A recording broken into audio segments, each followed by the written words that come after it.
هذه سيدنا محمد صلى الله عليه وسلم وبعثناكم ومنادي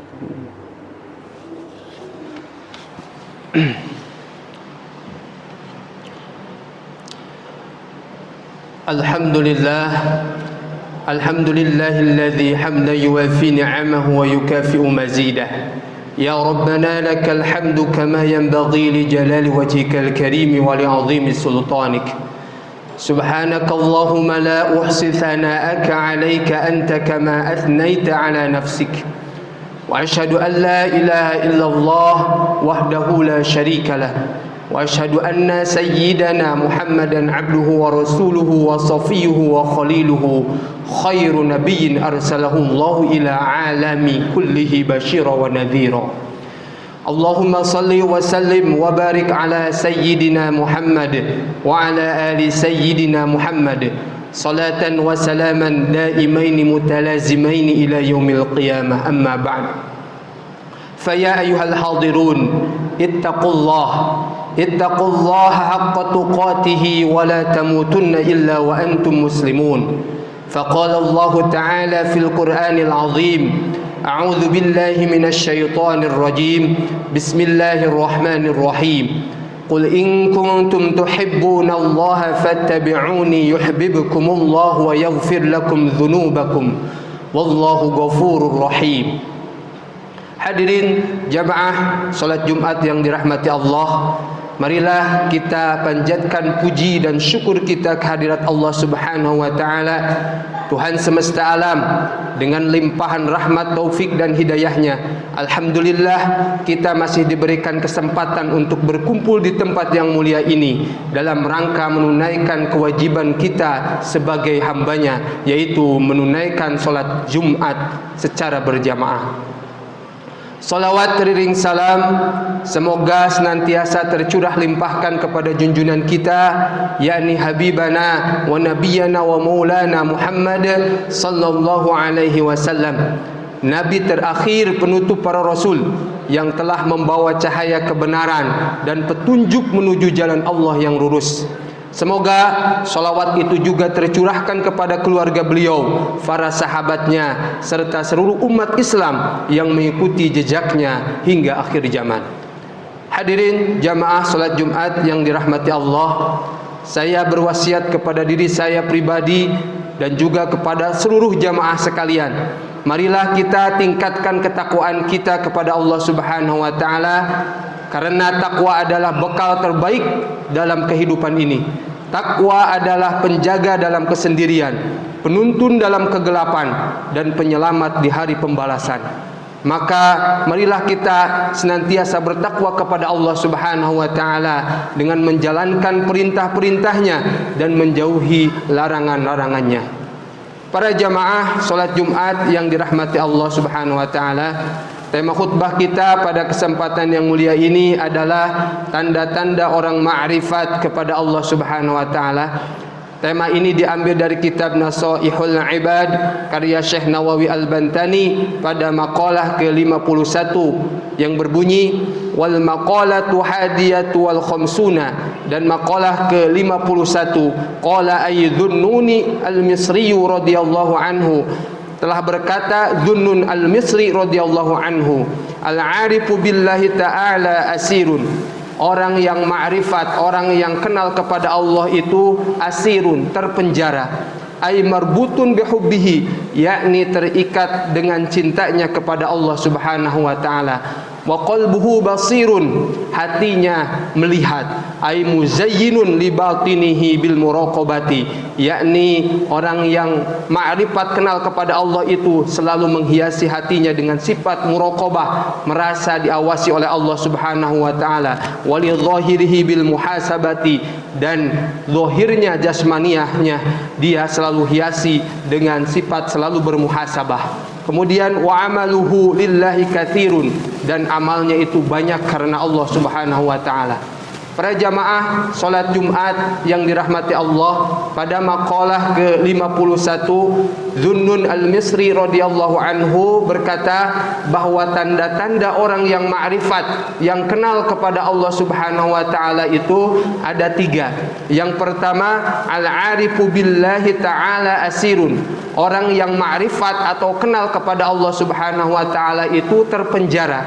Apa makna terpenjara di sini? Makna terpenjara di sini bukan secara fisik, tapi secara rohani dan batiniah.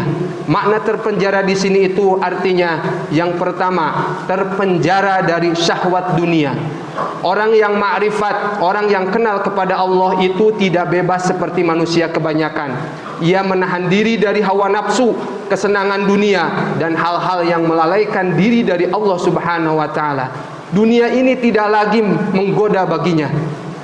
Ia seperti orang yang terpenjara karena tidak bebas menikmati hiburan dunia, tidak tertarik pada pujian manusia, tidak ingin dikenal, dipuji atau dihormati manusia. Dia menjaga lisannya, pandangannya, dan hatinya dari berbuat dosa dan maksiat kepada Allah Subhanahu wa taala. Kemudian makna yang kedua dari asirun, dari terpenjara itu artinya adalah terpenjara dalam ketaatan kepada Allah Subhanahu wa taala.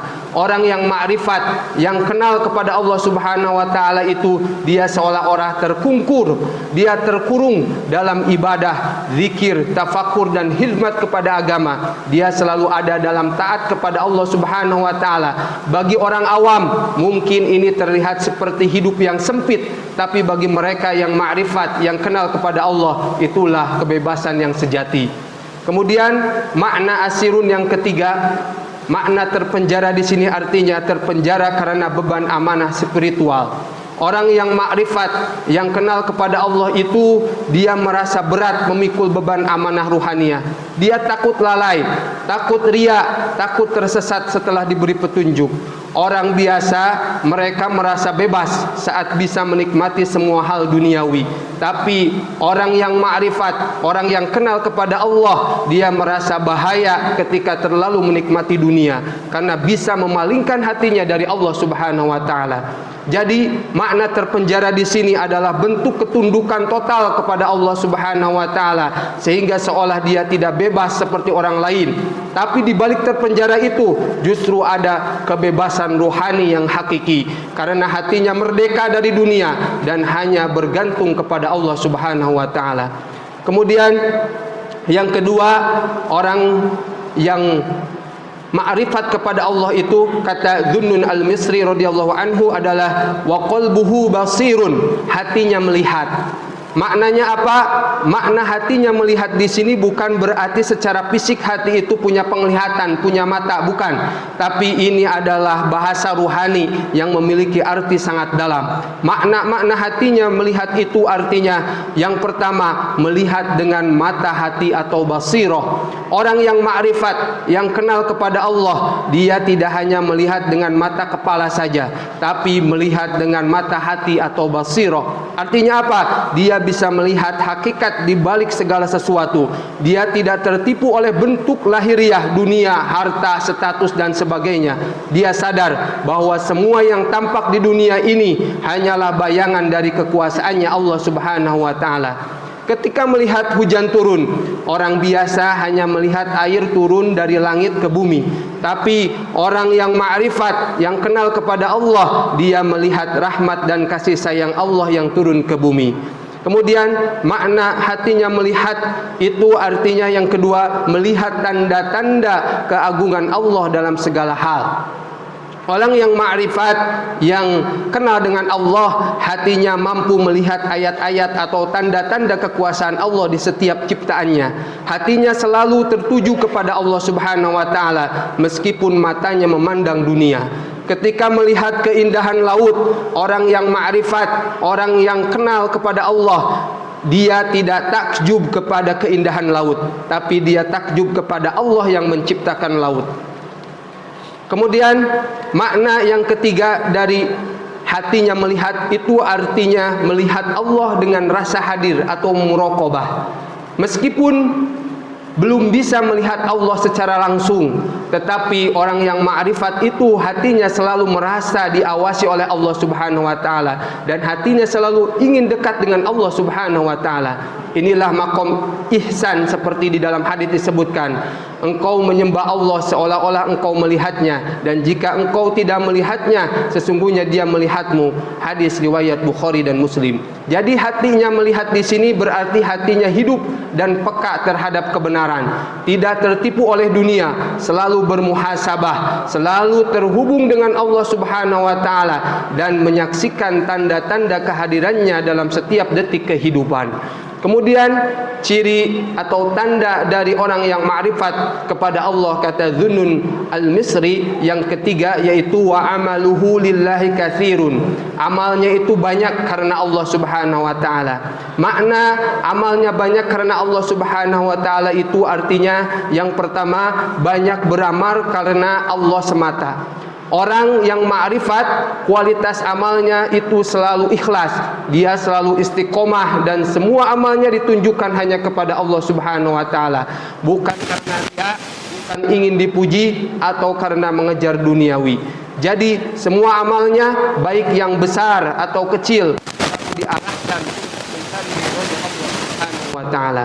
Kemudian makna dari amalnya banyak karena Allah Subhanahu wa taala itu artinya semua aktivitasnya itu dihitung sebagai ibadah. Bagi orang yang ma'rifat, yang kenal kepada Allah Subhanahu wa taala, hidupnya sudah menjadi ibadah total.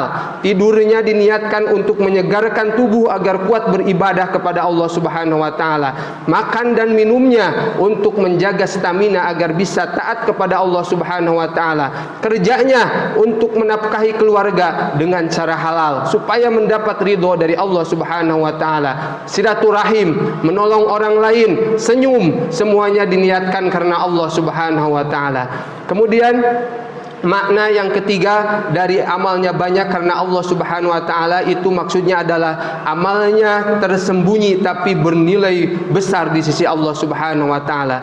Orang yang ma'rifat justru banyak amalnya yang tidak diketahui orang lain, karena dia lebih suka beramal secara diam-diam untuk menjaga keikhlasan.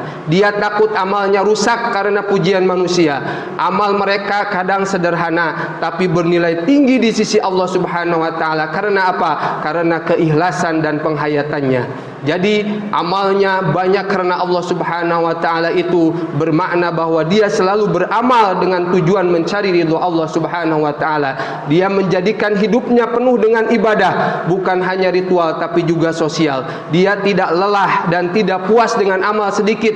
Dia selalu menjauhkan amalnya dari riya dan dia selalu ingin mendekat kepada Allah Subhanahu wa taala. Mudah-mudahan kita semua diberikan kemampuan oleh Allah Subhanahu wa taala untuk bisa ma'rifat kepada Allah Subhanahu wa taala sehingga kita bisa terus taat, tunduk dan banyak beribadah kepada Allah Subhanahu wa taala. Amin ya rabbal alamin. Barakallahu li wa lakum fil Qur'anil azim wa nafa'ani wa iyyakum bima fihi minal ayati wadh-dhikril hakim wa taqabbala minni wa minkum tilawatahu innahu huwas samiul alim. Wa aqulu qouli hadza wa astaghfirullah li wa lakum wa lisairil muslimin wal muslimat fastaghfiruh innahu huwal ghafurur rahim.